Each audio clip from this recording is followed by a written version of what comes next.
자, 신약성경 237페이지 사도행전 28장, 사도행전의 마지막 부분입니다. 사도행전 28장 23절에서 31절까지의 말씀입니다. 신약성경 237페이지에 기록되어 있습니다. 사도행전 28장 23절에서 31절까지의 말씀 우리 같이 읽겠습니다. 시작.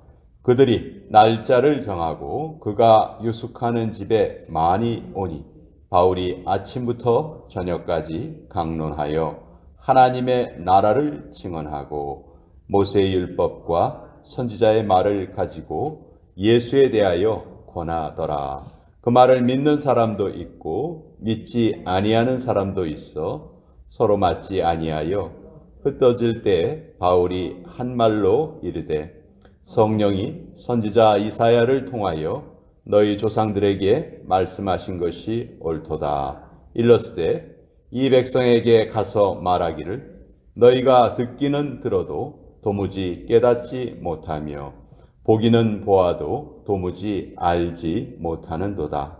이 백성들의 마음이 우둔하여져서 그 귀로는 둔하게 듣고 그 눈은 감았으니 이는 눈으로 보고 귀로 듣고 마음으로 깨달아 돌아오면 내가 고쳐줄까 함이라 하였으니 그런즉 하나님의 이 구원이 이방인에게로 보내어진 줄 알라. 그들은 그것을 들으리라 하더라. 바울이 온 이태를 자기 셋집에 머물면서 자기에게 오는 사람을 다 영접하고 하나님의 나라를 전파하며 주 예수 그리스도에 관한 모든 것을 담대하게 거침없이 가르치더라. 하나님의 말씀입니다. 아멘. 자, 우리 교회 역사를 기록한 사도행전 그 마지막 부분이 오늘 우리가 읽은 말씀으로 끝이 납니다. 그런데 사도행전은 이 끝부분이 결말이 맺어져 있는 것이 아니고 열려 있어요. 즉 사도행전 28장은 복음의 역사는 아직도 끝나지 않았다. 아직도 계속 이루어지고 있다. 그래서 한국에 가면 온누리교회라는 그 교회가 있는데 그 교회의 그 모토가 뭐냐면 사도행전 29장을 우리가 기록해 가자. 우리 한 사람 한 사람이 이제 바울이 전했던 그 복음을 우리가 전해 받았으니 이제 우리를 통해서도 복음이 계속 다음 세대에 이어지게 하자. 그래서 그 교회는 사도행전 29장이 그 교회의 모토입니다. 자, 사도행전 28장 앞부분에 보면 바울이 로마로 오는 과정 중에 그 고생을 했던 내용이 계속 기록되고 있는데 바울이 원래는 겨울에는 우리 떠나지 말자. 근데 그 백부장이 그 선장의 말을 듣고 배를 움직였죠. 그러다가 유라굴로라는 아주 큰 광풍을 맞아요. 그래서 뭐 사람들이 거의 다 죽게 되었을 때 바울이 걱정하지 말아라. 하나님께서 우리 모두가 다 살 것이라고 말씀해 주셨다. 그래서 한 섬에 가까스로 도착하게 됩니다. 그 섬이 지금은 이제 몰타 섬이라고 부르는데 성경에는 멜리데 섬이라고 되어 있어요. 그 멜리데 섬의 새벽에 이제 거의 죽다 살다시피 해서 배는 거의 다 부서지고 이제 해변에서 이제 헤엄을 쳐서 아침에 선원들이 다 그 섬에 도착을 했어요. 여러분 생각을 해보세요. 물에 빠진 생쥐꼴이에요. 얼마나 추웠겠어요. 그 아침 찬 공기에. 근데 그 당시 그곳에 있던 그 원주민들이 보통은 원주민들이 이렇게 낯선 자들이 한두 명도 아니고 276명이니까요. 엄청난 많은 숫자인데 그런 사람들이 오면은 대항을 하고 오히려 죽이고 그러는데 하나님의 은혜였겠죠. 원주민들이 오히려 이들을 아주 따뜻하게 맞이해 줍니다. 그래서 아이고 얼마나 춥겠냐. 이리 와라 이리 와. 우리가 불 펴줄게. 불을 막 펴요. 그러니까 바울이 그 불 피는 것을 좀 도와주려고 나무를 이제 주워와서 그 불 위에다가 놓는데 아마 그 나무 속에 뱀이 한 마리 숨어 있었던 것 같아요. 근데 그 뱀은 그 섬에 사는 아주 무서운 독사였어요. 뭐 물리기만 하면 그 순간 죽는 거예요. 근데 그 뱀이 바울의 손을 콱 물었어요. 원주민들이 이걸 딱 보고, 야, 저 사람은 어쩌다가 바다에서는 살아났는지 모르지만 분명히 죄인이야. 죄인이니까 저 신이 벌을 내려가지고 저 손을 물었으니까 이제 금방 죽을 거야. 바울이 이제 쓰러지기를 이제 기다리고 있는데 바울이 쓰러지기는커녕 뭐 아무렇지도 않게 행동을 하는 거예요. 그러니까 이제 이 사람들의 생각이 또 바뀝니다. 저 사람은 사람이 아니고 신이다. 신. 독사에 물렸는데도 살아난 걸 보니까 저 사람은 신이다. 오히려 바울 때문에 그 같이 온 사람들도 아주 이렇게 환대를 해줍니다. 그 마을에 추장이 한 명 살고 있었는데 추장의 아버지가 아주 큰 병에 걸려 있었어요. 그래서 바울이 그 안수기도해서 그 추장의 아버지를 고쳐줍니다. 그랬더니 뭐 또 그 섬에 있는 사람들이 병자들이 또 다 몰려와요. 그래서 바울이 그들을 다 고쳐주고 이제 그 병을 고쳐줬으니까 얼마나 기뻤겠어요. 그 섬 사람들이 이제 로마까지 가는데 필요한 것들을 또 다 마련을 해줍니다. 하나님의 그 채우시는 방법은요 참 신비로워요. 바울이 그 섬에 도착했을 때만 해도 얼마나 낙담했겠어요. 지금 자기는 로마로 가고 싶은데 로마에 가기 전에 이런 어려움을 만났으니. 근데 오히려 그곳에서 하나님께서는 그 원주민들을 통해서 또 하나님의 복음이 전파되게 하여 주시고 또 그 모든 쓸 것을 채워 주십니다. 그래서 이제 로마에 도착을 한 거예요. 이 모든 과정을 다 지켜보고 있던 사람이 바로 백부장입니다. 이 백부장은 처음에는 바울의 말을 안 들었어요.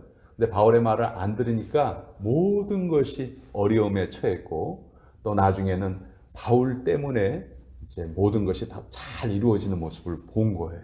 아, 이 사람은 정말 하나님의 사람이구나.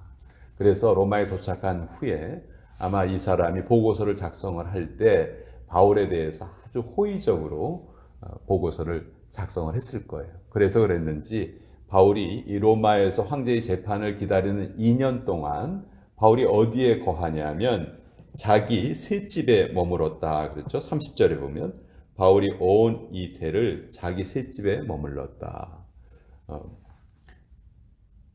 황제에게 재판을 청하러 온 사람이 이렇게 자기 셋집에 머무르는 경우는 거의 없었다고 해요. 다 오늘날 말로 하면 뭐 구치소나 이런 곳에 그 머무를 수밖에 없었는데 바울은 아마 이 백부장의 호의를 입은 것 같아요. 그래서 2년 동안 이 셋집에 머물면서 자기에게 찾아온 사람들을 다 만날 수 있었습니다. 물론 바깥으로 나가지는 못했지만 자기에게 찾아온 사람들을 다 만날 수 있었어요. 그래서 얼마나 많은 사람들이 찾아오냐면 23절에 보면 그들이 날짜를 정하고 그가 유숙하는 집에 많이 오니 바울이 왔다는 소문이 확 퍼진 거예요. 그래서 바울이 도대체 무슨 말을 하는가 들으려고 사람들이 많이 왔어요. 바울은 계속해서 하나님 나라를 전하고 복음을 전했겠죠. 근데 24절에 보면 그 말을 믿는 사람도 있고 믿지 아니하는 사람도 있더라. 이 세상에 있는 사람은 딱 두 종류예요. 복음을 믿는 사람과 믿지 않는 사람. 다른 사람은 없습니다. 복음을 믿는 사람과 믿지 않는 사람. 바울은 복음을 그렇게 열심히 전했는데 믿지 않는 사람들의 그 반응을 보고 얼마나 안타까웠겠어요. 근데 바울이 이때 무슨 구약 성경에 어디를 기억을 해내냐 하면 이사야서를 통해서 하나님께서 전하신 말씀. 이 백성에게 내가 구원을 선포해도 그것을 받아들이지 않는 사람들이 너무 많다. 그런 안타까운 마음을 이사야를 통해서 말씀하셨는데 그 구절을 그대로 인용을 하면서 바울 역시 안타까운 마음을 전합니다. 선지자적 비관주의라고 하는데 오늘날도 복음이 계속해서 전해지고 있죠. 그렇지만 그 복음을 받는 사람도 있지만 받지 않는 사람들도 많이 있는 거예요. 그것이 복음을 전하는 자의 그 아픈 마음이죠. 그러나 그럼에도 불구하고 복음을 받아들인 사람들로 인해서 교회는 계속해서 세워져 갔고 오늘 우리가 또 이곳에서 이렇게 하나님을 믿으면서 예배를 드릴 수 있는 것이죠. 그래서 이 바울이 무엇을 전파했는가? 31절에 보면 하나님의 나라를 전파하며 주 예수 그리스도에 관한 모든 것을 담대하게 거침없이 가르치더라. 담대하게 거침없이. 너무 멋진 표현이죠. 우리가 복음을 전할 때 어떻게 전해야 됩니까? 담대하게 전해야 된다. 거침없이 전할 수 있도록 우리도 우리가 믿는 주님을 아주 잘 전할 수 있는 자기의 방법이 있어야 됩니다. 짧게 한 5분 이내로 내가 예수님 믿기 전에는 이렇게 살았어요. 근데 예수님을 믿고 이제 이렇게 변했어요. 너무너무 좋고 너무너무 감사합니다. 나는 이제 하나님의 백성이 되었습니다. 당신도 나처럼 하나님의 백성이 되시길 바랍니다. 이것이 우리가 전할 수 있는 복음이에요. 어렵게 무슨 예수님이 언제 태어나셨고 뭘 말씀하셨고 그거 불신자들이 모릅니다. 그저 나는 예수님 믿기 전에는 참 어떻게 보면 어리석은 삶을 살았는데 이제는 예수님 덕분으로 하늘나라를 향해서 가고 있습니다. 너무너무 좋습니다. 당신도 나와 같은 이 변화를 얻으시기 바랍니다. 제가 이렇게 얘기하는데 시간 오래 걸리지 않았어요. 자기의 옛날 모습, 나는 진짜 옛날에는 내가 내 인생의 주인인 줄 알고 살았어요. 근데 안 되는 일이 참 많더라고요. 그래서 예수님을 안 다음에는 모든 내 인생의 주권을 하나님께 드렸어요. 그랬더니 힘들고 어려운 일이 생겨도 마음속에 얼마나 기쁜지 몰라요. 이런 식으로 이렇게 말씀을 하시면서 여러분 그것이 복음을 전하는 삶이고요. 또 그 모습 그대로 내가 살아야 되겠죠. 그렇게 복음을 전하면서 얼굴 찡그리고 살고 이웃하고 싸우면서 살고 그런 삶을 살면 안 되겠죠.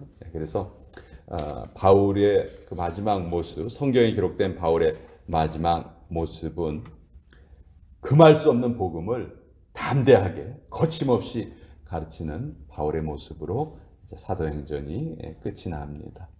자, 로마 교회는 바울이 가기 전에 이미 세워져 있었어요. 도대체 로마 교회는 누가 세웠을까? 우리 그 궁금증이 생길 수가 있는데 오순절 성령 강림절 때 그때 예루살렘에 수없이 많은 사람들이 오순절을 지키기 위해서 이제 모였죠. 그때 제자들이 각 나라 방언으로 말을 하기 시작합니다. 그러니까 사람들이 너무너무 깜짝 놀랐죠. 그래서 그때 복음을 듣고 변화된 사람들이 있었어요. 그 중에 분명히 로마에서 간 사람들도 있었다는 거죠. 그래서 그들이 다시 로마로 돌아와서 교회를 시작했을 것이다. 그리고 예수님께서 십자가의 처형을 당하실 때 그 감독하던 백부장이 있어요. 이 사람은 진실로 하나님의 아들이었도다. 그런 고백을 했죠. 백부장은 이스라엘에서 계속 근무하는 것이 아니고 기간이 되면 2년, 3년이 지나면 다시 로마로 돌아갔다고 해요. 그러니까 그 사람도 로마로 돌아갔겠죠. 또 이방인 중에서 최초로 세례를 받은 사람이 있어요. 베드로가 세례를 준 고넬료라는 백부장이 또 있죠.